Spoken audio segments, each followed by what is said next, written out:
Now, we've spent a lot of time so far discussing how to prepare your different online marketing campaigns for launch. But now it's time to actually sit down and start cranking out the content that's going to fuel and promote those different campaigns. I'm Sean Martin, I'm the Growth Marketing Manager here at Directive, and in this episode of Action Items, I'm going to walk you through 5 different tips on how to bolster your content development strategy for more likes, clicks, reads, and shares.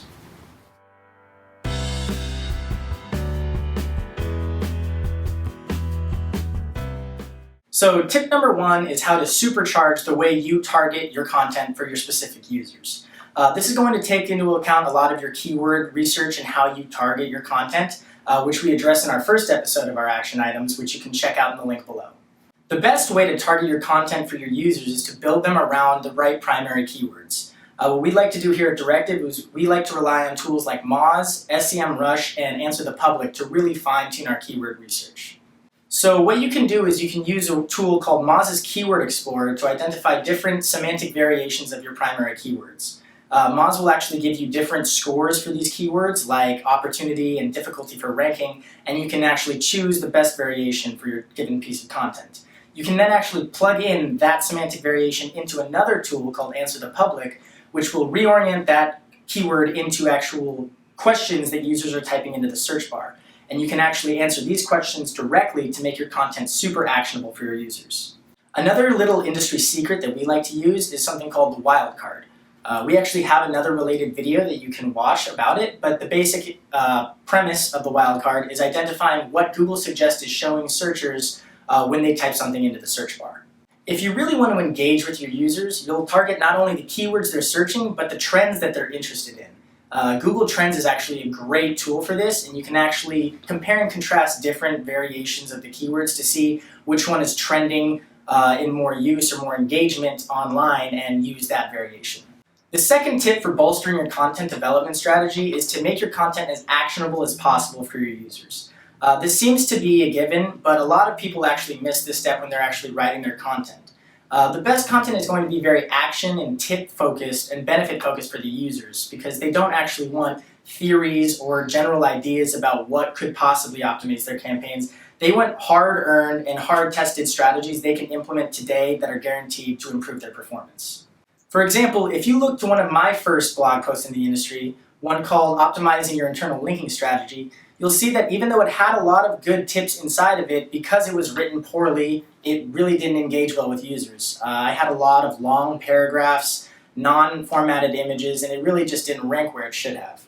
But if you look at a post I wrote about a month or two later for WordStream called 4 Big Local Trends and 8 Ways to Adapt, you'll see that the post is actually much more user-friendly. This is because I use bullet points, the paragraphs are much smaller, so the post is easier to read in general. I formatted my images, thank goodness. And also, I use real, tangible examples to back up all of my statements. For example, I talk about geofilters in that, and I actually compare 3 different geofilters with images of them and showing their different use of space. I also talk about different email campaigns and provide actual email templates that they can copy and paste in their own email form submissions. You should also be sure to steer clear of any industry-heavy jargon. Matt Cutts actually talks a lot about this on Twitter and on his own posts, and his main point is that whenever there's a debate between clarity or jargon, choose clarity. The best way to remember this is that online content is written for everyone, not just industry experts, so write for everyone. Tip number 3 for bolstering your content development strategy also seems fairly straightforward, and that is to align your content with your platform. So since the bulk of this video is based around your normal content, let's discuss social content and video content first. It's important you know how to provoke clicks out of your ideal user in that specific platform. So for example, social media users are not recognized for their incredible attention spans, so you need to be able to capitalize with really creative and provocative display ads, making sure you're using the autoplay feature on any video assets you may be using, and knowing how to actually provoke clicks with a controversial title, if anything. This is actually doubly true for video. Backlinko's Brian Dean actually recently told us in his own YouTube video about how Google can now listen to your video's content to rank its keyword orientation. It also prioritizes user interactions with your content regardless of its format. So whether it's a social media post, a regular blog post, or a new video post, you need to be encouraging user interactions with like buttons, shares, reposts, retweets, and comments, as well as subscriptions.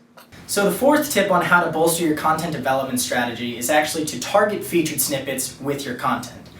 During a recent SEO audit, we actually saw a featured snippet pulling its answer from a Facebook note. And this actually may seem very weird. It's not like we look for Facebook notes when we look for high quality content. But what we realized after some initial market research is that Google's featured snippet actually prioritizes social engagement with the post as well as the breadth of your link profile. This is why the Facebook note got that featured snippet, because it had a high level of likes, engagements, and shares, and also had a strong link profile from a lot of different sources that all had high domain authorities.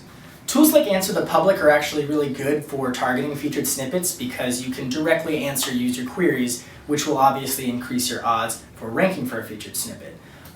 Where you post that snippet, or hopeful snippet, can also have a really big effect on your ranking. So try to prioritize social posts that can rank higher in engagements and interactions as opposed to regular posts if you're targeting featured snippets. The fifth and final tip for bolstering your content development strategy is magnetizing your posts and your content for maximum engagements. Today, over 60% of shares occur without the user actually having read the piece, which means that 60% of the time, your first impression matters more than anything. A few ways you can optimize your first impression is by really using creative and disruptive display ads, making sure you're taking advantage of the autoplay feature if on any videos, and even if you want to, making sure you jam-pack as much benefit as you can into the title of your links so the users actually get a hint of what they're going to get out of reading your specific piece of content. Another cheeky way to disrupt the user and get them to click on your link is to actually provoke controversy in the title of your post. This does not mean use clickbait and trick people into clicking, but if you can get them to think, no way is that true, I have to check this out, and click on your link, you've already won. Keep in mind that regardless of what channel or platform you're writing on, the more targeted your content is, the more engaged your users will be, and the more conversion prone they'll be when they visit your site. Hopefully these tips will help you out with your content development strategy. There's just a few tools we use here at Directive.